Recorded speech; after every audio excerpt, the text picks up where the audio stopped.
Yes, welcome everyone. Hello दोस्तों, आप कैसे हैं? आज हम एक टॉपिक करने वाले हैं अमेरिकन रेवोल्यूशन, जो कि वर्ल्ड हिस्ट्री जीएस पेपर 1 में आता है। बड़ा ही इम्पोर्टेंट टॉपिक है और बड़ा इंटरेस्टिंग टॉपिक भी है। इसको सुनने के बाद एक हम वर्ल्ड हिस्ट्री का एक बहुत बड़ा इम्पोर्टेंट एक चैप्टर समझ पाएंगे, उस पर लिख पाएंगे और हम आगे बढ़ पाएंगे। तो ये चैप्टर है अमेरिकन रेवोल्यूशन। बड़ा ही इम्पोर्टेंट फेस है वर्ल्ड हिस्ट्री में।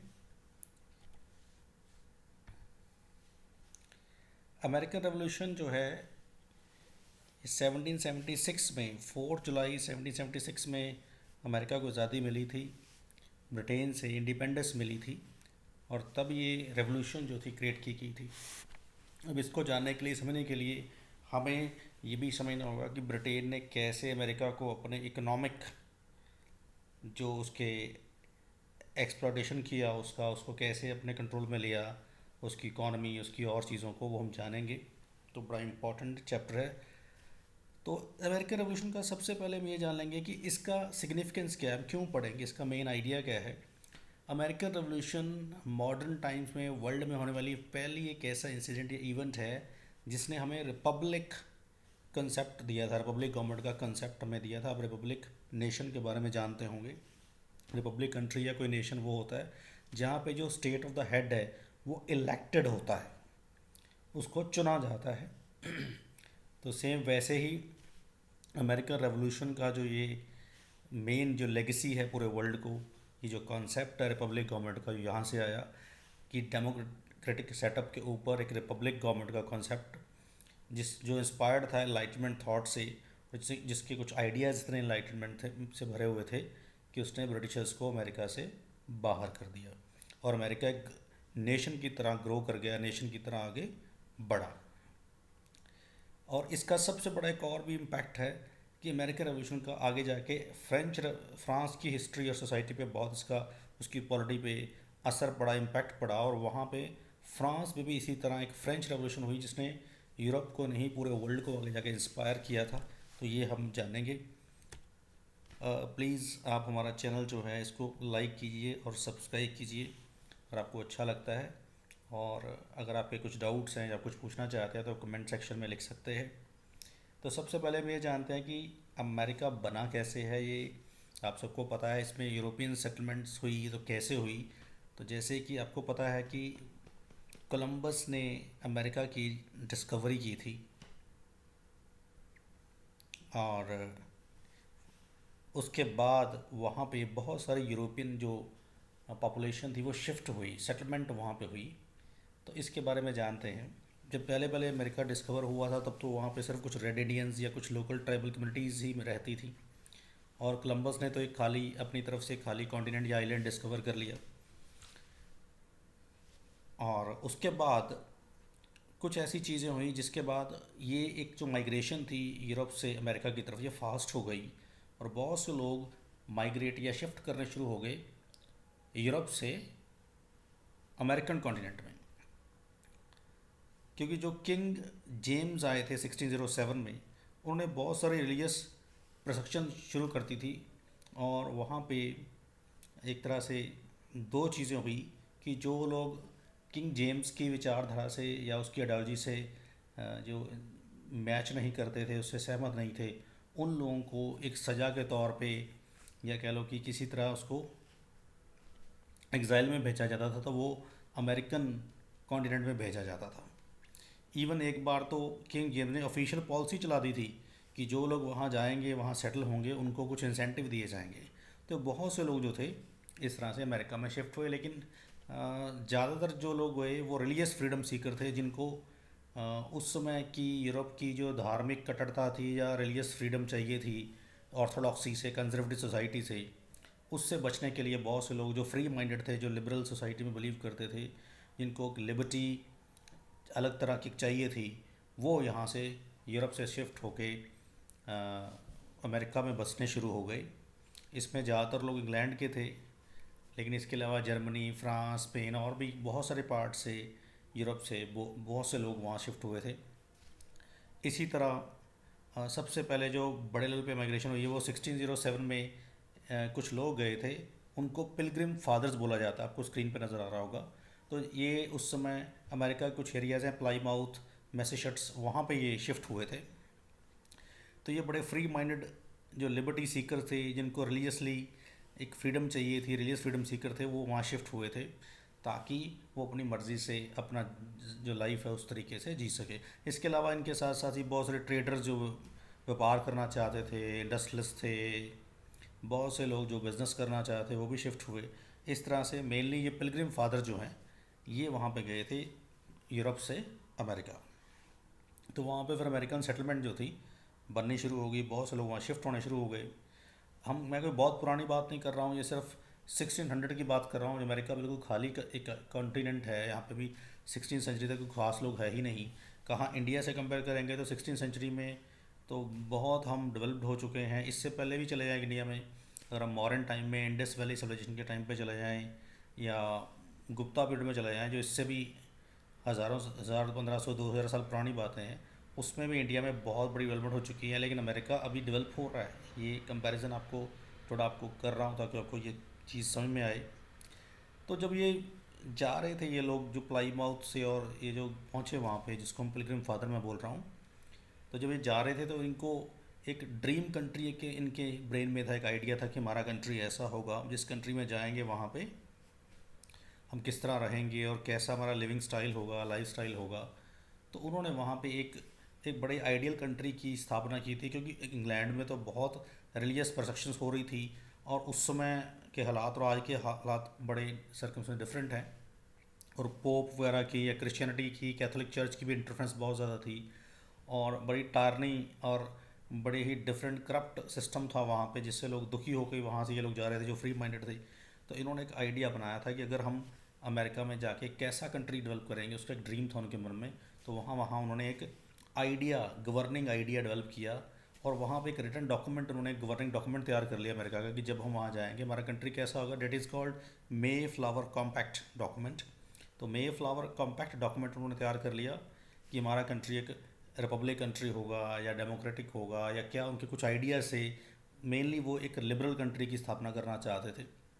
तो यह इस तरह से ये जो पिलग्रिम फादर थे, ये जब शिप में जा रहे थे उनके मन में एक आइडिया था कि कैसे कंट्री को बनाएंगे। तो आप ये देख सकते हैं कि कैसे यूनाइटेड स्टेट्स में, ये मैप आपको नज़र आ रहा है, यूरोप से लोग अमेरिका शिफ्ट हुए।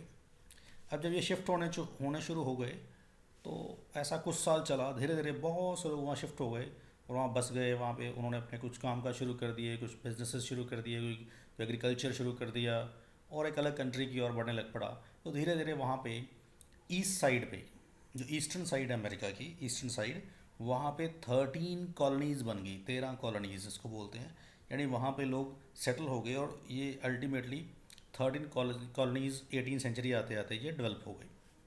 अब इन कॉलोनीज़ को एक हम बोल सकते हैं कि एक अलग इंडिपेंडेंट यूनिट है, एक कंट्री की तरह जो डील कर रहा है। स्टेट्स हैं, रूलिंग स्टेट्स हैं और इनकी अपनी एक असेंबली है, जैसे एक लेजिस्लेटिव असेंबली या विधानसभा जैसी कोई बॉडी होती है, ऐसी एक गवर्नर की पोस्ट होती थी, गवर्नर की अपनी काउंसिल होती थी। तो पूरी फ्रीडम है और वो वहाँ पे गवर्न करने लग पड़े, रहने लग पड़े। और उन गवर्निंग काउंसिल असेंबलीज के पास राइट्स थे कि वो अपने गवर्निंग लॉज बना सकती हैं, अपने नए टैक्स लगा सकती हैं, जैसे भी किसी भी तरह से किसी भी गवर्नमेंट में होता है वैसे ही।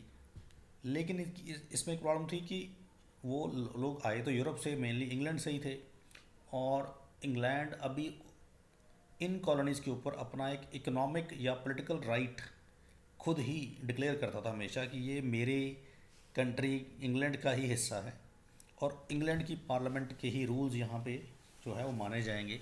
तो टाइम टू टाइम यहाँ पे बहुत सारे एक्ट्स इंग्लैंड पार्लियामेंट में पास होते जो इन अमेरिकन्स को रूल करने के लिए लागू किए जाते थे। यानी ब्रिटेन को तब ये लगता था कि मेरा मोरल राइट है, क्योंकि ब्रिटेन ने ही एक तरह से ये इनडायरेक्टली और डायरेक्टली इन कॉलोनीज़ को डेवलप किया था, इनको फैसिलिटीज़ प्रोवाइड कराई थी, लोग भी आए थे और ऑफिशियल पॉलिसीज़ भी इसके लिए चलाई थी, जिसके कारण ब्रिटेन को या इंग्लैंड को ये लगता था कि मेरा तो मौलिक या बेसिक अधिकार है, एक मोरल राइट है इन कॉलोनीज़ के ऊपर। तो ये इंग्लैंड का पार्ट ही मान के वो चलते थे। इसलिए इनके ऊपर पूरा हक ब्रिटेन जताता था, अपना राइट जताता था, स्पेशली इकोनॉमिक राइट्स। तो बाकी चीज़ों में तो जो ऑलरेडी फ्री है, उनकी अपनी असेंबलीज हैं, अपने वोट्स होते थे, लोग अपनी वोटिंग राइट्स से अपने रिप्रेजेंटेटिव चुनते थे, और गवर्न की पोस्ट थी, काउंसिल थी, असेंबली थी, जैसा आपने पढ़ा होगा कहीं भी, जैसे आज भी हमारे कंट्री में है वैसे ही। सिर्फ एक मेन चीज़ थी कि इंग्लैंड अभी भी अपना इकोनॉमिक राइट्स बड़े हक से उनके ऊपर रखता था कि मैंने इन कॉलोनीज़ को डेवलप किया है, इसलिए मेरा हक बनता है, मेरा राइट बनता है, तो मैं इनसे टैक्स कलेक्ट कर सकता हूँ, उनके लिए नए नए इकोनॉमिक राइट्स पास करता हूँ। तो इंग्लैंड शुरू से ही अमेरिका के ऊपर इस तरह के एक्ट्स पास करता रहता था, कभी उन पर कुछ टैक्स लगाता रहता था। तो ऐसी ये 13 कॉलोनीज़ बन गई थी उस समय का। ये मैप है छोटा सा। तो ईस्टर्न साइड पे पहले इन्होंने डेवलप किया था अपने आप को, धीरे धीरे वेस्ट की साइड में गए। वेस्ट पहले खाली था सारा। अब जैसे जैसे आगे बढ़े तो 1664 में एक और इवेंट होता है कि जो इंग्लिश गवर्नमेंट है, उनकी जो फोर्सेस हैं, उन्होंने एक एरिया कैप्चर कर लिया, न्यू एम्स्टर्डम। ये पहले डच के पास था, डच भी वहाँ पे अमेरिका में इंग्लैंड की तरह पहुँच गए थे, कुछ एरिया में रूल कर रहे थे वहाँ पे। तो डच के पास न्यू एम्स्टर्डम नाम का एरिया था, जो इंग्लिश ने डच को हरा के एक एक बैटल में उनसे कैप्चर कर लिया, और यही न्यू एम्स्टर्डम बाद में न्यूयॉर्क बना। उसको नया नाम दिया इंग्लैंड ने, न्यूयॉर्क। तो न्यूयॉर्क का पुराना नाम अगर आपसे पूछा जाए तो वो न्यू एम्स्टर्डम है। इसके बाद जब ये न्यूयॉर्क इनके पास आ गया तो इनकी पावर थोड़ी और बढ़ गई, ये और ज़्यादा क्लेम अमेरिका पे अपना जताने लग पड़े। अब जब कुछ समय बीता, कॉलोनीज़ के पास अपनी असेंबलीज बन गई, अपनी काउंसिल बन गई, तो ये कॉलोनीज़ अब इंडिपेंडेंसी से रूल चाहती थी, और वो चाहती थी कि हमें इकोनॉमिक मैटर में भी इंग्लैंड हमें कुछ पावर्स दे, कुछ हमें फ्रीडम दे इस मामले में। लेकिन इंग्लैंड कभी भी उनको, जब उनको पैसे की ज़रूरत होती थी, उनके ऊपर टैक्स लगा आता था, कभी उन पर कुछ और बंदिशें या कुछ बाउंडेशन लगाता था। इसलिए ये कॉलोनीज़ जो थी टाइम टू टाइम एक प्रोटेस्ट करती थी। वो एग्री नहीं थी इंग्लैंड के इस चीज़ से कि कॉलोनियल जो पॉलिसी बनती इंग्लैंड की, वो इकोनॉमिक मैटर में वो इंटरफेयर कर रहे हैं, और इससे अमेरिकन कॉलोनीज़ में एक रिसेंटमेंट, एक असंतुष्टि फैल रही थी, डिसकंटेंटमेंट फैल रही थी कि वो हमारी इकॉनमी को एक तरह से सक करके इंग्लैंड की इकॉनमी को हमारी इकॉनमी के बल पे चला रहे हैं। तो इसके लिए कुछ जो ये अमेरिकन वॉर ऑफ इंडिपेंडेंस हुई, जिसको अमेरिकन रेवोल्यूशन भी बोलते हैं, इसके बहुत सारे कॉजेज़ है, लेकिन बहुत बड़े जो कॉजेज़ माने जाते हैं वो इकोनॉमिक कॉजेज़ माने जाते हैं। तो पहला जो था कि मैंने बता दिया कि अमेरिकन कॉलोनीज़ खुश नहीं थी कि ब्रिटेन का हमारे ऊपर जो इकोनॉमिक राइट्स वो क्लेम करता है वो ठीक नहीं है, क्योंकि बहुत सारी ऐसी चीज़ें कैसे थे देखते हैं कौन से इकोनॉमिक कॉज से। इन्होंने कुछ एक्ट पास करके जो नियम बनाए थे, कुछ एक्ट पास किए थे। तो इंग्लिश पार्लियामेंट ने एक एक्ट पास किया था कि कोई भी नॉन ब्रिटिश जो शिप है वो अमेरिका उसके थ्रू ट्रेड नहीं कर सकता। यानी अमेरिकन कॉलोनीज़ ने अगर कोई इम्पोर्ट एक्सपोर्ट करना है, उन्होंने कोई सामान, कोई गुड्स, कोई माल बेचना है बाहर या ख़रीदना है कंट्री के, एक्सपोर्ट या इंपोर्ट करना है, तो नॉन ब्रिटिश शिप उसके लिए यूज़ नहीं किया जाएगा, सिर्फ ब्रिटिश शिप यूज़ किया जाएगा। यानी अंग्रेज़ी शिप के ऊपर ही कोई भी चीज़ जो है इंपोर्ट एक्सपोर्ट होगी, और या ट्रेड होगा या व्यापार होगा।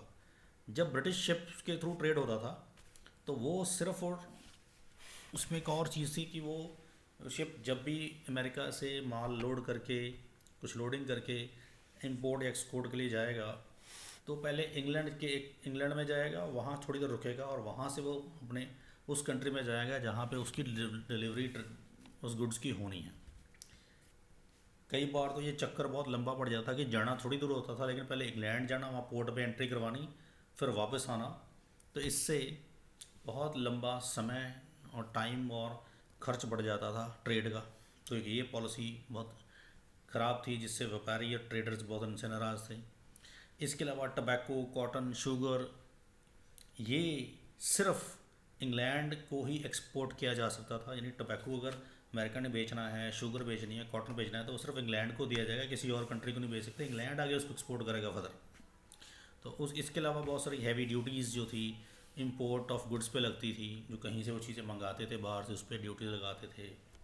या कुछ इंडस्ट्रीज़ को स्टार्ट करने के लिए कॉलोनीज़ को मना किया गया था, आपके पास इस दो तीन चार चीज़ों में जो हैवी इंडस्ट्री थी, आयरन एंड टेक्सटाइल्स की, आयरन वर्क की, स्टील की, उसमें कॉलोनीज़ कुछ भी ऐसी इंडस्ट्री इस्टेब्लिश नहीं कर सकती, वो इंग्लैंड ही करेगा, वहीं भी होगी। और अगर वो आयरन वर्क से स्टील या टेक्सटाइल है जो अपना नहीं बनाएंगे तो उनको इंपोर्ट करना पड़ेगा। तो उनको मजबूर किया था कि वो इंग्लैंड से ही उसको इंपोर्ट करें। तो हर पॉसिबल वे में आप देखोगे जो ग्रोथ ऑफ इंडस्ट्री थी, ट्रेड थी, वो कॉलोनीज़ के फेवर में नहीं थी, उनका उनके लिए रुकावटें पैदा थी कर रहा था, और इंग्लैंड के ये फेवर में थी। इसी तरह रेंट का एक इशू खड़ा हुआ था कि एक बार इंग्लिश गवर्नमेंट ने कुछ कॉलोनिस्ट पे एक घोषणा कर दी और एक रेंट लगा दिया। इसका ये देखते हैं कैसे है कि जब नया नया ईस्टर्न साइड जो था, अमेरिकन कॉलोनी जो ईस्टर्न साइड पे ज़्यादा थी, ईस्टर्न साइड जो था वहाँ से कुछ लैंडलॉर्ड या किसान जो थे, पीजेंट थे या और लोग थे, वो खाली करके वेस्ट की तरफ बढ़ रहे थे। वेस्ट खाली पड़ा था और वेस्ट की तरफ जा रहे थे, क्योंकि ईस्टर्न साइड पे बहुत सारा किराया या रेंट पड़ जाता था उनको। तो उधर दूसरी जगह पे उनको ज़मीन सस्ती मिल रही है, एक पीजेंट को खेती करनी कॉन्ट्रैक्ट पे, तो उसको ज़मीन सस्ती मिल रही है वेस्ट में, वो वेस्ट में चला जाता था। तो वहाँ पे सस्ती लैंड लेके वहाँ बिज़नेस या इंडस्ट्री स्टैब्लिश कर सकता है, खेती बाड़ी कर सकता है, मेनली एग्रीकल्चर करता था। तो उनको नई लैंड की तरफ लोग बढ़ रहे थे। लेकिन इंग्लिश गवर्नमेंट ने एक प्रोक्लेमेशन कर दिया, घोषणा कर दी कि आप न्यू लैंड की तरफ नहीं मूव कर सकते, ईस्ट टू वेस्ट नहीं मूव कर सकते। इस पे एक बैन लगा दिया। तो ये भी एक रिसेंटमेंट का बहुत बड़ा कारण जो था वो बन गया था। 1764 में फ्रेंच एंग्लो वॉर्स हुई हैं, आपने पढ़ा होगा, इंडियन हिस्ट्री में भी हमारे यहाँ पे देखेंगे, हम पढ़ते हैं एंग्लो फ्रेंच वॉर। तो फ्रांस और इंग्लैंड की 16 से लेके 18-19 सेंचुरी तक बहुत बड़ी एक अपनी एनिमिटी रही है। इनके बीच में 100 ईयर वॉर भी हुआ है, 30 ईयर वॉर भी हुई है, 7 ईयर वॉर भी हुई है। तो उन दोनों 7 ईयर्स वॉर हुई थी, जिसमें फ्रांस और इंग्लैंड एक लंबा लड़े थे, और इंग्लिश गवर्नमेंट का बहुत सारा वॉर पे खर्चा आ गया था, बहुत ज़्यादा एक्सपेंडिचर हो गया था, तो उनके ख़जाने खाली हो गए थे। तो उन्होंने अपने इस नुकसान की जो वार इंडेमनिटी थी, जो भरपाई थी, वो अमेरिका से करने की कोशिश की। तो जब भी ऐसा होता था तो वो अमेरिका पे टैक्स बढ़ाते, कोई नई ड्यूटी लगाते, या ना कोई नया इकोनॉमिकल एक्ट पास कर देते जिससे उनको रेवेन्यू जनरेट हो जाता। तो ऐसा ही तब हुआ जब फ्रांस से लड़ी हुई लड़ाइयों की भरपाई उन्होंने अमेरिका से करने की कोशिश की। तो टैक्सेस जो थे बढ़ा दिए अमेरिकन कॉलोनीज़ के ऊपर अपनी वॉर को फाइनेंस करने के लिए। तो मैसेचुसेट्स असेंबली में इसके लिए एक प्रपोजल भी पास हुआ था, no taxation without war, no taxation without representation, इसका स्लोगन भी था। अब अमेरिकन कॉलोनीज़ का ये कहना था कि who are you to levy taxes on us. वो इंग्लैंड को ये कह रहे हैं कि इंग्लैंड कौन है जो हमारे ऊपर टैक्सेस लगा सकता है, क्योंकि इंग्लैंड की पार्लियामेंट में हमारा कोई भी रिप्रेजेंटेटिव नहीं है, कोई एमपी नहीं है, मेंबर ऑफ पार्लियामेंट नहीं है। जैसे इंग्लैंड की पार्लियामेंट में जो इलेक्शन होते थे वो तो इंग्लैंड के लोग वोट करते थे, तो वो उसी एरिया में ही उनकी जो पार्लियामेंट है वो उसकी जुरिडिक्शन है, उसकी टेरिटरी की लिमिट है। तो जब हमारे अमेरिकन कॉलोनीज़ के भी यहाँ पे इलेक्शन करवा के हमारे भी एमपी बनाए जाएं इंग्लैंड की पार्लियामेंट में, तभी हम ये वैलिड रहेगा, तभी वो जुरिडिक्शन जो है वो लेजिटिमेट मानी जाएगी, सही मानी जाएगी। इसलिए नो टैक्सेशन विदाउट रिप्रेजेंटेशन का स्लोगन का एक रेजोल्यूशन जो है मैसेचुसेट्स असेंबली ने पास भी किया था कि हम आपको आपको हमारे ऊपर टैक्स लगाने का कोई अधिकार नहीं है, क्योंकि हमारा कोई भी रिप्रेजेंटेटिव अमेरिकन कॉलोनीज़ का इंग्लिश पार्लियामेंट में नहीं है। या तो हमारे यहाँ पे इलेक्शन करवाओ, हमारे भी एमपी चुन के वहाँ ले जाओ, तो फिर लीगल राइट बन जाएगा। तो हम टैक्स क्यों दें इस, तो ये एक बहुत इंपॉर्टेंट चीज़ थी। अब इंग्लैंड हमेशा, मैंने बताया, बहुत सारी कोशिश करता रहता था कि किसी तरह से मेरा इकोनॉमिकल कंट्रोल जो है अमेरिका पे बने रहे, और वहाँ की पार्लियामेंट टाइम टू टाइम कुछ एक्ट्स पार करती रहती थी। जैसे कि 1764 में उन्होंने एक शुगर एक्ट पास किया था पार्लियामेंट ऑफ ग्रेट ब्रिटेन में। तो उन्होंने मोलेसेस की जो मोलेसेस आप जानते हैं जिससे शुगर बनती है, मोलेसेस के इंपोर्ट पे टैक्स बढ़ा दिया था। अगर मोलेसेस पे टैक्स बढ़ा दिया कि अगर अमेरिकन शुगर मिल्स या अमेरिका के लोग जो है शुगर बनाएंगे, जब वो मोलेसेस बाहर से इंपोर्ट करते थे, मोलेसेस कहाँ से आता था, इंग्लैंड से ही आता था, तो मोलेसेस जब वहाँ से इंपोर्ट करेंगे तो उससे शुगर बनती थी। तो उन्होंने मोलेसेस पे टैक्स लगा दिया इंपोर्ट करने पे। इंपोर्ट इंग्लैंड से करना है, जब इंग्लैंड से इंपोर्ट होगा तो उस पर ड्यूटी लगा दी, टैक्स लगा दिया, और ब्रिटेन की इनकम इससे, रेवेन्यू था, बढ़ गया। इससे काफ़ी लोग इससे नाराज़ हुए कि आप ये टैक्स क्यों लगाया गया, ये एक्ट क्यों पास किया गया। ऐसे बहुत सारे मैंने बताया एक्ट से। इस तरह एक स्टैम्प एक्ट आया था 1765 में। स्टैम्प एक्ट ऑफ 1765 एक ग्रेट ब्रिटेन की पार्लियामेंट ने ये पास किया था, जिसने डायरेक्ट एक टैक्स लगा दिया था ब्रिटिश कॉलोनीज़ के ऊपर, अमेरिका में जो 13 कॉलोनीज़ थी सो कॉल्ड, कि जो भी प्रिंटेड मटेरियल होगा कॉलोनीज़ का, उसके ऊपर एक स्टैंप लगनी ज़रूरी है। यानी कोई भी, आप ये कह सकते हो कि जो भी ट्रांजैक्शन आपस में करेंगे, ट्रेडर्स इंडस्ट्रियलिस्ट जो आपस में बिलिंग भी करेंगे या कुछ और ट्रांजेक्शन करेंगे, कुछ भी प्रिंटेड मटेरियल आप आपस में एक्सचेंज करेंगे, उसके ऊपर एक स्टैंप लगेगी। और जैसे आज हमारे यहाँ भी स्टैंप्स, हम रेवेन्यू स्टैंप्स यूज़ करते हैं, वैसे इंग्लैंड ने एक स्टैंप जारी की थी कि किसी भी तरह की कुछ भी ट्रांजैक्शन करनी है तो उस पर एक स्टैंप लगेगी। आमतौर पे स्टैंप ड्यूटी हम लगाते हैं रेंट डीड पे, प्रॉपर्टीज़ की सेलिंग और परचेज़ पे, या कोई एग्रीमेंट कर रहे हैं उस पर तो लगती ही लगती है, उस पर तो लगेगी। इसके अलावा अगर आपने कुछ और भी ऐसी प्रिंटेड ट्रांजेक्शन्स करनी है, कोई भी हल्की सी ट्रांजेक्शन भी करनी है, तो उसके ऊपर कुछ भी लीगल डॉक्यूमेंट्स हैं, मैगजीन्स हैं, बिल्स हैं, उसके ऊपर स्टैंप लगानी ज़रूरी कर दी। इससे काफ़ी लोग नाराज़ हो गए थे स्टैंप एक्ट के कारण कि क्यों लगाया गया है।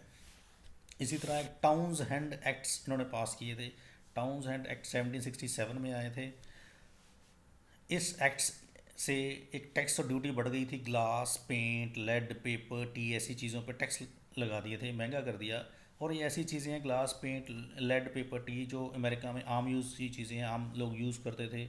इस कोई घर बना रहा है, कुछ पेंट करवा रहा है जिसमें ग्लास भी चाहिए, चाय पत्ती या टी जो थी वो बहुत इंपॉर्टेंट थी वहाँ पे, तो उस पर भी टैक्स लगा दिया। पेपर हर कोई यूज़ कर रहा है, तो डेली यूज़ की चीज़ों पर भी टैक्स लगा दिया। ये बहुत महंगा हो गया था उनके लिए। और इसी तरह एक बार म्यूटनी एक्ट आया था 1765 का। म्यूटनी एक्ट, न्यूयॉर्क असेंबली जो थी, न्यूयॉर्क की जो लेजिस्लेटिव असेंबली थी, वो इसको इम्प्लीमेंट करने से हिचकिचा रही थी या इसको इम्प्लीमेंट नहीं कर पा रही थी। तो न्यूयॉर्क असेंबली को इन्होंने सस्पेंड कर दिया और वो सारा उसका जो उस न्यूयॉर्क का शासन था अपने हाथ में लेने की कोशिश की थी इंग्लैंड गवर्नमेंट ने। इससे भी लोग काफ़ी नाराज़ हुए थे। म्यूटनी एक्ट का मतलब यहाँ पे मैं समझाता हूँ आपको। म्यूटनी एक्ट का मतलब है, म्यूटनी होती है विद्रोह या कोई रिबेलियन। तो इंग्लैंड गवर्नमेंट ने एक अमेरिकन कॉलोनीज़ के लिए म्यूटनी एक्ट पास किया था 1765 में, कि अगर कॉलोनीज़ या वहाँ के लोग कुछ भी इंग्लैंड के अगेंस्ट कुछ करते हैं, या उनके एक्ट्स को या पार्लियामेंट्री प्रोसीजर को नहीं मानते हैं, या उनका बनाया हुआ एक्ट या रूल नहीं मानते हैं, तो उनके ऊपर म्यूटनी एक्ट लागू हो जाएगा। यानी देशद्रोह का मुकदमा दर्ज होगा, सडिशन जिसको बोलते हैं, राजद्रोह, और उसके ऊपर कि आपने क्वीन के अगेंस्ट एक म्यूटनी मानी जाएगी, आपका विद्रोह माना जाएगा, और आपके ऊपर विद्रोह के चार्ज लगा के, सडिशन चार्ज लगा के कोर्ट में मुकदमा चलाया जाएगा।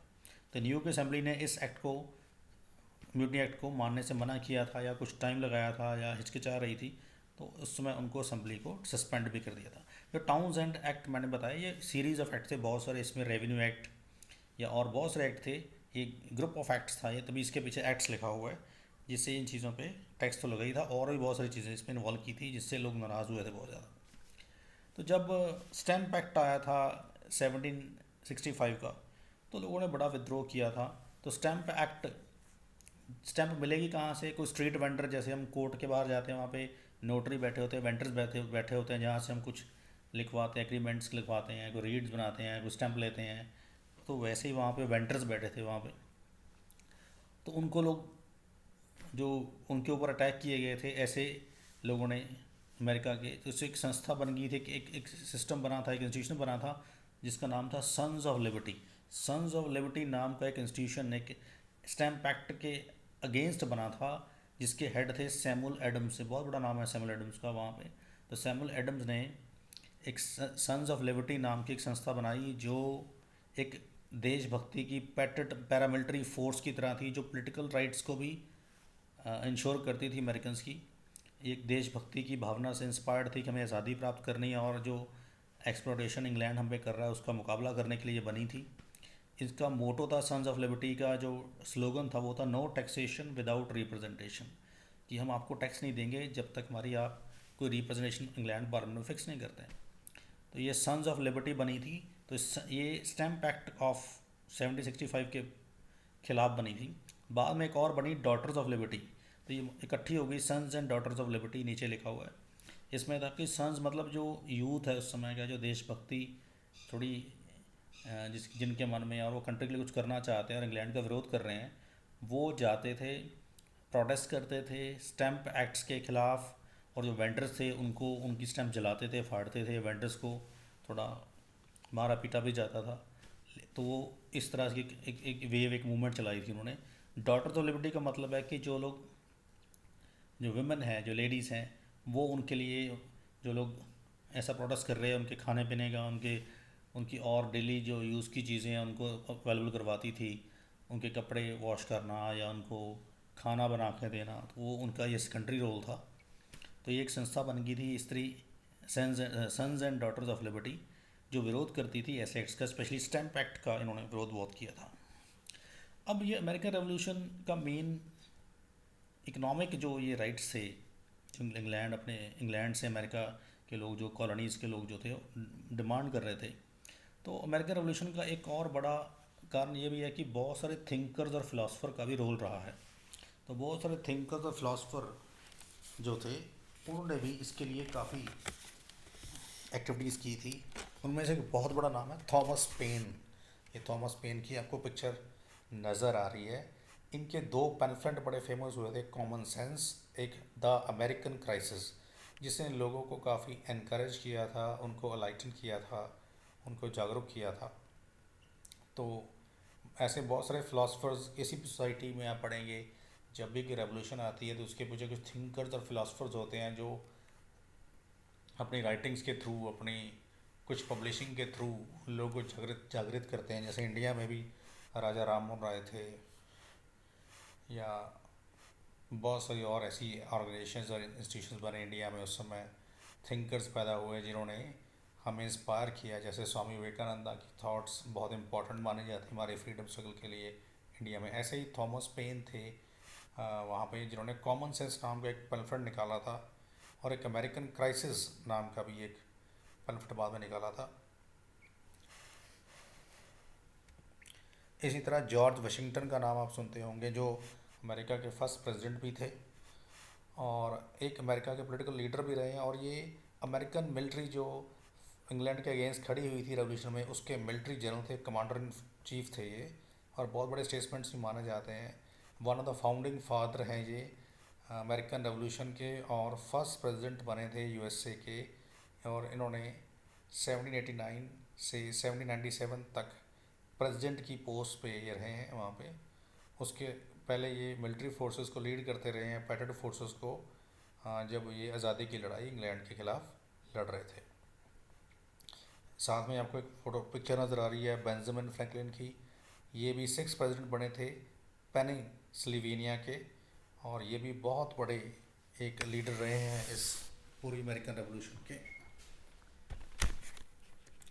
इसी तरह Thomas Jefferson, very important person, ये थर्ड प्रेसिडेंट भी बने यूएसए के। इन्होंने कॉन्स्टिट्यूशन लिखा था अमेरिका का, और ये 1801 से 1809 तक अमेरिका के थर्ड प्रेसिडेंट रहे हैं। जेम्स मेडिसन भी एक नाम आप सुनेंगे, ये भी फोर्थ प्रेसिडेंट रहे हैं यूनाइटेड स्टेट्स के। इनका भी बहुत बड़ा रोल है। तो ये जो कुछ लोग मैंने आपको बताए हैं ये सारे, इनका काफ़ी बड़ा रोल रहा है अमेरिकन इंडिपेंडेंस में। जैसे थॉमस जेफरसन ने कॉन्स्टिट्यूशन लिखा था, जो कि रिटन कॉन्स्टिट्यूशन माना जाता है वर्ल्ड का, जो अमेरिका का था। अब एक इसके बाद एक इंसिडेंट होता है 1770 में, जिसको बोलते हैं बोस्टन मसैकर। बोस्टन एक पोर्ट सिटी है अमेरिका का। तो ज़्यादातर जो इंपोर्ट एक्सपोर्ट होता था, शिप्स जो रुकते थे बोस्टन पे रुकते थे। वहाँ पे एक इंसिडेंट हुआ था जिसको बोस्टन मसैकर बोलते हैं। एक्चुअली यहाँ पे बहुत सारे स्ट्रीट वेंडर्स जो बैठे थे, जो स्टैम्प एक्ट जो था मैंने बताया था, और भी कई एक्ट जो थे जो पास होते रहते थे। तो कुछ गवर्नमेंट ऑफिशियल्स यहाँ पे बोस्टन में बैठे थे यहाँ पे। तो कुछ लोगों ने सैमुअल एडम की जो सन्स ऑफ लिबर्टी बनी थी, जो उनके कुछ मेंबर्स जो थे वो पहुँचते हैं और वहाँ विद्रोह करते हैं, प्रोटेस्ट करते हैं यहाँ पे। और कोई गवर्नमेंट ऑफिशियल्स वहाँ पे ऑर्डर कर देते हैं फायरिंग का। तो यहाँ पे एक फायरिंग हो जाती है बोस्टन में, और 5 people were killed in this firing. 5 लोग मारे जाते हैं। तो 5 लोग मर गए थे इसमें। ऐसे पिक्चर में तो ऐसे दिखाया जा रहा है जैसे पता नहीं कोई जलियांवाला बाग जैसी इंसिडेंट दिखाया जा रहा है, पर ऐसा नहीं है। जो अमेरिका में 5 लोगों का मरना बहुत बड़ी बात मानी जाती है कि 5 people were killed. It was a big thing for American society. वहाँ के लिए बड़ी बात है। इंडिया में तो 4 5 10 लोग जब कहीं कहीं भी मार दिए जाते हैं, कुछ हो जाता है, तो कोई ख़ास फ़र्क नहीं पड़ता, पर वहाँ पे उस समय 5 लोग मरना अमेरिका के लिए बहुत बड़ी बात थी। तो इससे अमेरिकन जो कॉलोनी थी वो अनरेज हो गई, गुस्से में आ गई कि हमारे साथ उन्होंने अत्याचार किए हैं, हम एक्सप्लॉइट किया जा रहा है और हमारे लोग मारे जा रहे हैं यहाँ पे। अब एक और इंसिडेंट इसके बाद होता है 1773 में, जिसको बोलते हैं बोस्टन टी पार्टी। ये भी अमेरिकन रेवोल्यूशन का बहुत बड़ा पार्ट है।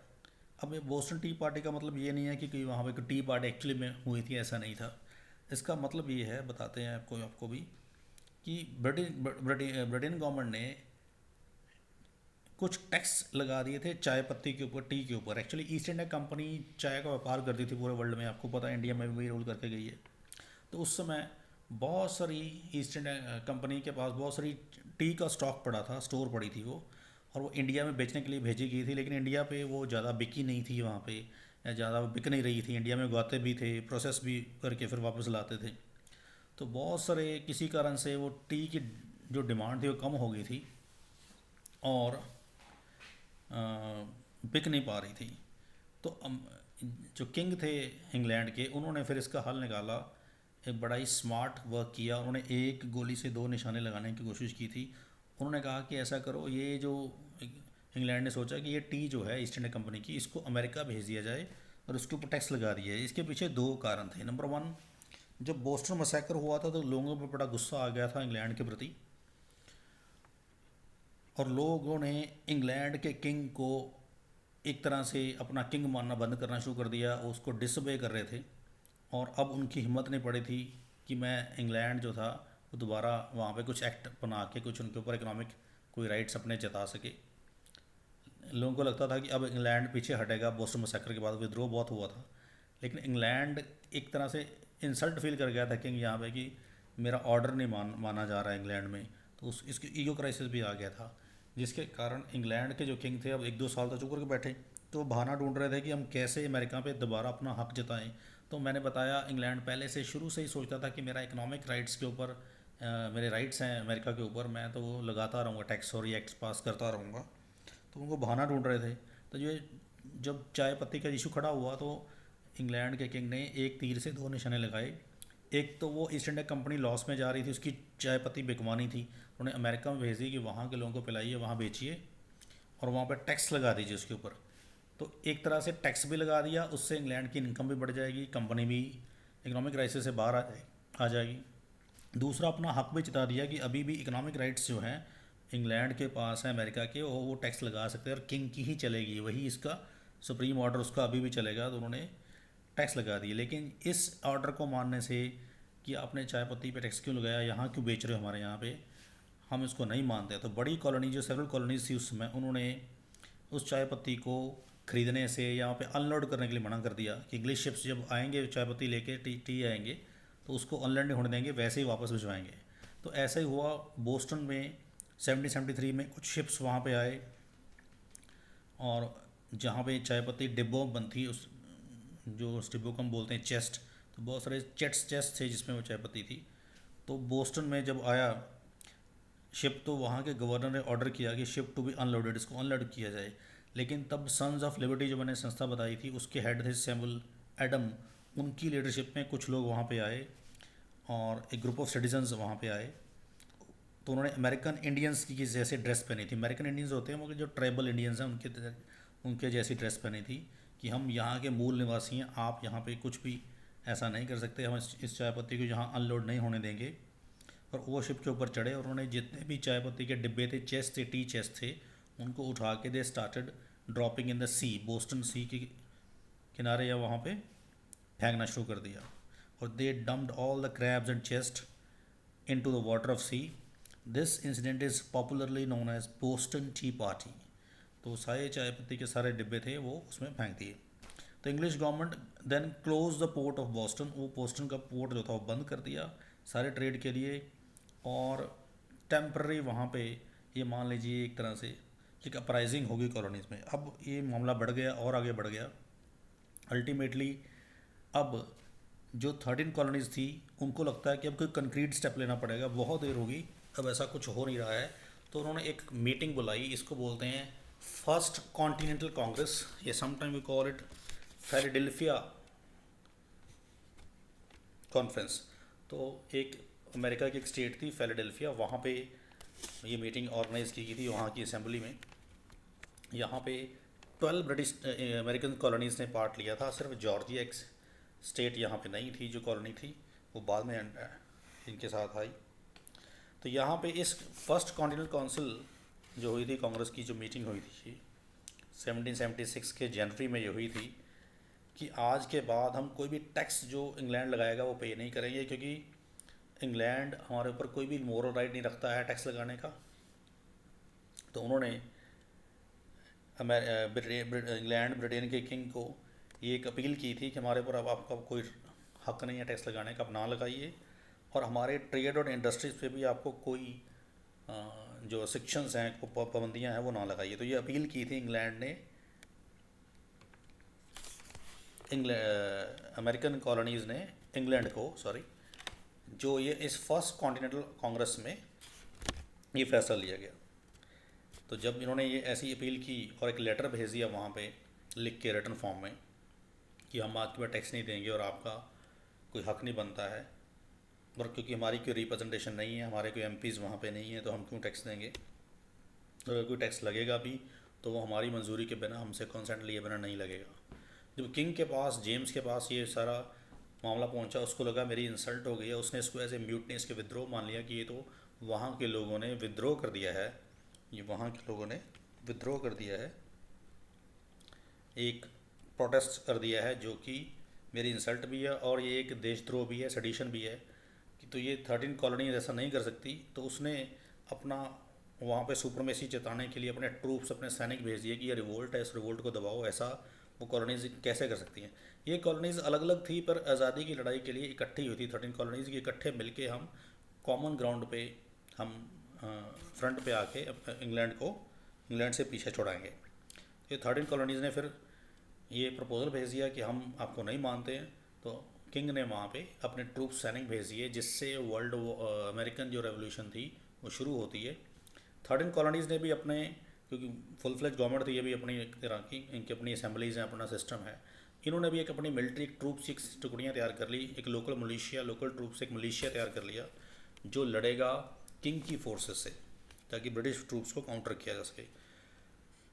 तो इनकी आपस में लड़ाइयाँ शुरू हो जाती हैं और बाद में ये 1776 में होती हैं।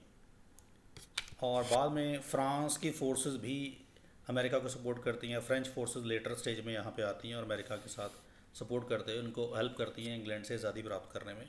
तो नॉर्दर्न बॉर्डर से ये जनरल लफाटे थे, एक फ्रांस के बहुत बड़े जनरल, जिनको भेजा गया था अमेरिका की हेल्प करने के लिए। तो वो नॉर्दर्न बॉर्डर कनाडा की तरफ से एंटर कर गए इनकी हेल्प करने के लिए। जनरल लफाटे ने बहुत अच्छे से इस पूरी जो फ्रांस की तरफ से जो ये लड़ाइयाँ थी ऑर्गेनाइज जो की थी, उनको लीड किया था। अब जब ऐसा होता है तो फिर ये कॉलोनीज़ दोबारा मिलती हैं और दोबारा एक सेकंड कॉन्टिनेंटल कांग्रेस होती है फिलाडेल्फिया में। इसको सेकंड फिलाडेल्फिया कांग्रेस बोलते हैं। यहाँ पे इनकी एक मीटिंग होती है और वो यहाँ पे एक प्रपोज़ल पास करते हैं कि बहुत बार बता दिया हमने इंग्लैंड को, पिछली जो हमने कॉन्फ्रेंस की थी उसका कोई हल तो निकला नहीं है। तो यहाँ पे उन्होंने अपने आप को एक वोटिंग की अब क्या करना चाहिए। तो वहाँ पे रॉबर्ट एच पाइन के द्वारा एक वोटिंग सिस्टम ऑर्गेनाइज़ किया गया। इन सब ने यहाँ वोट किया कि हम मॉरली अपने आप को आज़ाद मानते हैं, हम आज घोषणा करते हैं कि हम इंडिपेंडेंसी हमें मिल चुकी है। तो 4 जुलाई 1776 को इस कॉन्फ्रेंस में, इस मीटिंग में, इस कांग्रेस की, कॉन्टिनेंटल कांग्रेस में, इन 13 कॉलोनीज़ ने अपने आप को आज़ाद, अपने आप को इंडिपेंडेंट घोषित कर दिया कि हम अपने आप को आज़ाद मानेंगे 4 जुलाई 1776 को। और यहाँ से वो अपने आप को आज़ाद मानते हैं। लेकिन अभी आज़ादी एक्चुअली नहीं मिली है, ये उन्होंने सिंबॉलिक आज़ादी मिली है। सिंबॉलिकली उनको बोल दिया कि हम आज़ाद हो गए हैं, लेकिन ऐसा हुआ नहीं है। अभी वो इंग्लैंड और अमेरिका की वॉर हो रही है, लड़ाइयाँ चल रही हैं। तो बहुत सारी लड़ाइयाँ हुई हैं, छोटी मोटी बहुत सारी लड़ाइयाँ हुई, ऐसे कई लड़ाइयाँ हुई हैं। लेकिन इसमें एक बैटल ऑफ सैराटोगा हुई है 1777 में। ये बैटल इसलिए इंपॉर्टेंट है, इससे पहले भी 3-4 बैटल हो चुकी हैं छोटी छोटी, वो मैं इस पर यहाँ डिस्कस नहीं कर रहा हूँ। लेकिन बैटल ऑफ सैराटोगा इंपॉर्टेंट है क्योंकि यहाँ पे पहली बार किंग की, इंग्लैंड की जो फोर्सेस थी वो हार गई थी और वो डाउनफॉल की तरफ जाने लग पड़ी थी। यहाँ पे लगना होना शुरू हो गया था उनको कि अब हमें अमेरिका छोड़ना पड़ेगा। वो पीछे हटनी शुरू हो गई थी और Britain first time lost and heading towards downfall. 1778 में इस war of independence of America को फ्रांस ने ज्वाइन कर लिया, मैंने बताया नदर्न बॉर्डर से जनरल फाटे ने, और अमेरिका का जो केस था और स्ट्रॉन्ग हो गया, वो और वॉर जो थी अमेरिका की तरफ आ गई और ऐसी लड़ाइयाँ होती गई। लेकिन अभी किंग ने नहीं माना इसको इंडिपेंडेंस इतनी दी है, उन्होंने घोषणा की है कि हम इंडिपेंडेंट है 4 जुलाई 1776 को। 4 जुलाई 1776 जो है ये अमेरिका का इंडिपेंडेंस डे माना जाता है, आज भी वहाँ पे इसी डेट को इंडिपेंडेंस डे मनाते हैं। और बैटल ऑफ सैराटोगा में इंग्लैंड हार गया और आगे चलते गए। फिर अल्टीमेटली 1781 में फाइनली ब्रिटेन हार जाता है इस बैटल में और वो सरेंडर कर देता है। तो उस समय ब्रिटेन की तरफ से जो मिलिट्री जनरल थे वो थे लॉर्ड कॉर्नवालिस, जो पहले यहाँ लड़ाई लड़ रहे थे। उसके बाद वो इंडिया में भेजे गए थे, इंडिया के भी वो गवर्नर जनरल वारन हेस्टिंग के बाद बने थे, वही वारे कॉर्नवालिस, तो वहाँ भेजे गए थे। तो वहाँ पे वो लड़ाई लड़ रहे थे अमेरिकन रेवोल्यूशन में अमेरिका के ख़िलाफ़। तो 1781 में फिर लॉर्ड कॉर्नवालिस ने सरेंडर कर दिया था अमेरिकन वॉर ऑफ इंडिपेंडेंस में, और यहाँ पे एक तरह से उन्होंने मान लिया कि हम आपको आज़ादी देते हैं। और ऑफिशियली 2 साल बाद 1783 में इंग्लैंड और अमेरिका में एक ट्रीटी होती है, that is called treaty of Paris, जो दोनों पक्षों ने साइन किया और इंग्लिश ने यहाँ पे रिकॉग्नाइज़ कर लिया कि जो 13 फॉर्मर कॉलोनीज़ है अब हमारा इन पे कोई हक नहीं है, इंडिपेंडेंस इनको देते हैं, इंडिपेंडेंट है, उनकी इंडिपेंडेंसी को रिकॉग्नाइज़ कर लिया। ऐसे ये एक तरह से पूरी अमेरिकन रेवोल्यूशन जो थी हमने एक बड़े शॉर्ट तरीके से इसको समझने की, बड़े कंक्रीट तरीके से समझने की कोशिश की है। उसके बाद क्या होता है, फिर थॉमस जेफरसन ने फिर वहाँ पे कॉन्स्टिट्यूशन लिखा अमेरिकन, जो कि फाइनली 1792 में बन के रेडी हुआ। ये 4000 वर्ड्स का एक कॉन्स्टिट्यूशन लिखा छोटा सा, और ये कॉन्स्टिट्यूशन की एक पहले पेज की copy we the people of America करके आपको नज़र आ रही है, ओरिजिनल कॉपी का फ़ोटो है ये। और इस तरह उनका संविधान तैयार हुआ, और ये वर्ल्ड में पहली बार ऐसा हुआ कि किसी कंट्री का रिटन कॉन्स्टिट्यूशन बना था। तो अमेरिका ने पूरे वर्ल्ड को रिटन कॉन्स्टिट्यूशन का, लिखित संविधान का कॉन्सेप्ट जो था सौंप दिया। उसके बाद कई कंट्रीज़ में देखो आज कॉन्स्टिट्यूशन रिटन है, इंडिया में भी रिटन है। तो ये बड़ी इंपॉर्टेंट बात थी। थॉमस जेफरसन इसके राइटर माने जाते हैं, जैसे हमारे यहाँ पे बी आर अम्बेडकर मानते हैं कि संविधान उन्होंने लिखा था, ऐसे ही अमेरिका में थॉमस जेफरसन को ये क्रेडिट दिया जाता है। अब सबसे बड़ी बात है कि सिग्निफिकेंस क्या है, लेगेसी क्या है अमेरिकन रेवोल्यूशन की। सबसे बड़ी बात, अमेरिकन रेवोल्यूशन ने वर्ल्ड को कॉन्सेप्ट ऑफ रिपब्लिक गवर्नमेंट का कॉन्सेप्ट दिया। मैंने पहले भी बताया था, रिपब्लिक गवर्नमेंट मीन्स कंट्री का हेड इलेक्टेड होगा, state of head. Idea of written constitution, दूसरा बड़ी बात है, उन्होंने वर्ल्ड को रिटन कॉन्स्टिट्यूशन का आइडिया दिया कि हमारे पास एक रिटन कॉन्स्टिट्यूशन होना चाहिए। जैसे अमेरिका में ये हुआ, इंग्लैंड वगैरह में उस समय कॉन्स्टिट्यूशन जो थे वो वर्बल या कह लो ओरल थे। आज भी इंग्लैंड का 90% कॉन्स्टिट्यूशन ओरल है, रिटन नहीं है, वो कन्वेंशन या प्रथाओं के आधार पे चलते हैं। तीसरा था कि सबसे बड़ी अमेरिकन रेवोल्यूशन की बात यह कि एक नेशन का जन्म हुआ था, एक as a nation America grow कर गया था, ग्रोथ ऑफ ए नेशन, जो आगे जाके वर्ल्ड पावर बना और आज वर्ल्ड का सबसे इम्पोर्टेंट कंट्री भी है।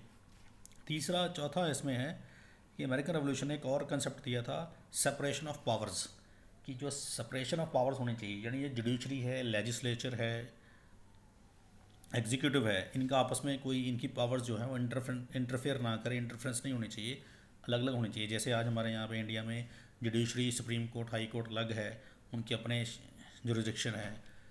लेजिस्लेचर यानी हमारी पार्लियामेंट या हमारी लेजिस्लेटिव असेंबलीज अलग काम करती हैं स्टेट्स की। इसी तरह गवर्नमेंट्स, जो कैबिनेट है, पीएम है, सीएम है, उनके कैबिनेट है, वो अलग काम करती हैं। तो हमारे 3 गवर्नमेंट के पिलर्स माने जाते हैं ना, जुडिशरी, लेजिस्लेचर, एग्जीक्यूटिव। तो ये आपस में इंटरफेयर नहीं करते, इनका आपस में एक तालमेल जरूर बना होता है, लेकिन ये अपने अपने स्फीयर में, अपने जुरिडिक्शन में इंडिपेंडेंट होते हैं। तो इनको हम सेपरेशन ऑफ पावर्स बोलते हैं। हम इंडियन पॉलिटी में इसको पढ़ते भी as a separation of powers, एक टॉपिक के फॉर्म में पढ़ोगे आगे जाके। तो सेपरेशन ऑफ पावर का कॉन्सेप्ट भी यहाँ पे जो ब्रॉड लेवल पे दिया वो अमेरिका ने दिया। तो ये इंपॉर्टेंट है, चारों पॉइंट जानना, सिग्निफिकेंस या लेगेसी ऑफ अमेरिकन रेवोल्यूशन। तो ये थोड़ा देखेंगे कि मेंस में कोई क्वेश्चन आया हो, कैसे कैसे क्वेश्चन लिख सकते हैं।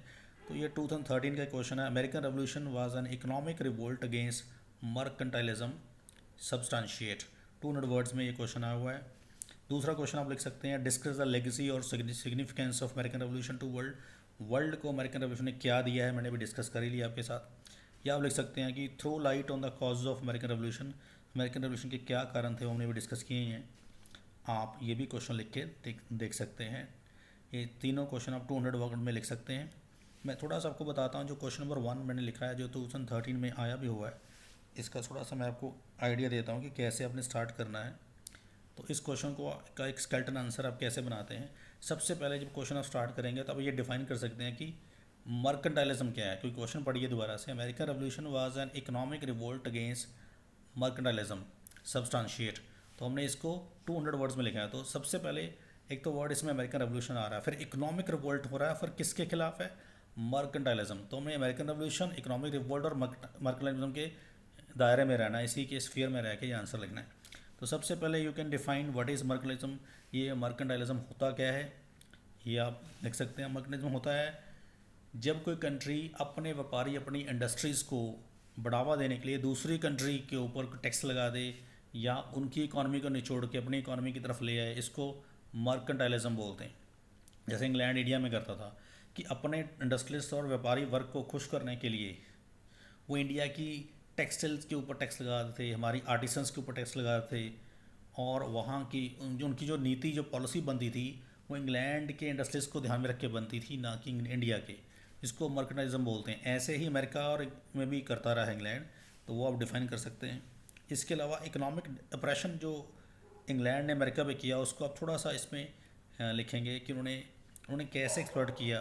वो उनकी इकॉनमी को कुछ टैक्स लगाते थे, रेवेन्यूज़ कैसे जनरेट करते थे, तो अपना राइट्स मानते थे वहाँ पे कि हमारे राइट्स हैं इकॉनमी को लेकर।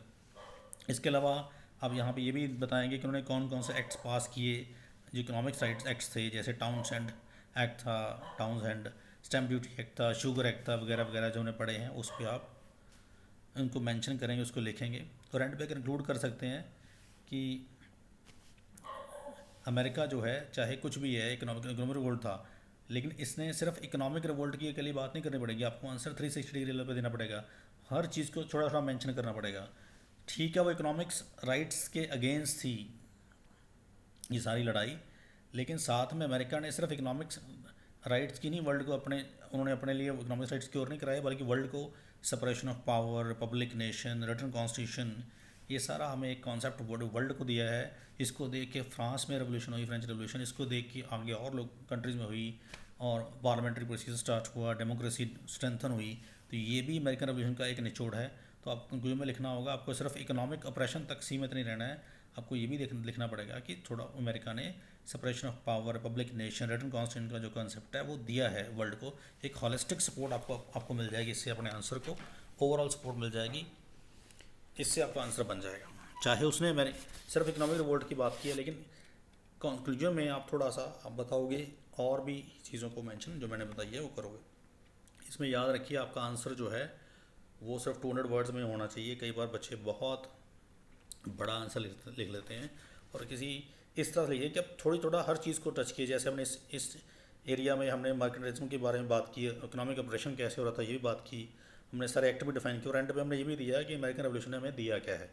तो होलिस्टिक से एक अप्रोच से आंसर लिखना है, और सारे एंगल यहाँ पे थोड़े थोड़े डिफाइन करने हैं, बहुत डिटेल में जाने की जरूरत नहीं होती, क्योंकि आपके पास सिर्फ 200 वर्ड्स है, सिर्फ एक एक दो लाइनों में आप इसको लिख के आ सकते हैं पेपर में। तो डेट्स ऑल। आई होप आपको ये जो टॉपिक है, ये लेक्चर पसंद आया होगा। आपके जो भी विचार आप अपने कमेंट सेक्शन में लिख सकते हैं या पर्सनली भी बता सकते हैं। आप अपने आंसर्स जो हैं वो मेल भी कर सकते हैं, जो उन्होंने लिख लिए हैं। तो ये मेल आईडी नीचे लिखी हुई है, VIVEKANANDA ACADEMY LDH@gmail.com पे आप अपना आंसर, अपना नाम, अपना एड्रेस लिख के मेल कर सकते हैं। आपको इसका रिप्लाई आएगा और आंसर्स हम चेक करके आपको वापस भेजेंगे। That's all, thank you. कल फिर मिलेंगे एक नए लेक्चर के साथ। पढ़ते रहिए अच्छे से, और इस चैप्टर को और भी डिटेल में पढ़ने के लिए आप कुछ बुक्स का सहारा लीजिए। NCERT में भी ले सकते हैं, या और भी बुक्स हैं आप वो पढ़ सकते हैं। Thank you very much.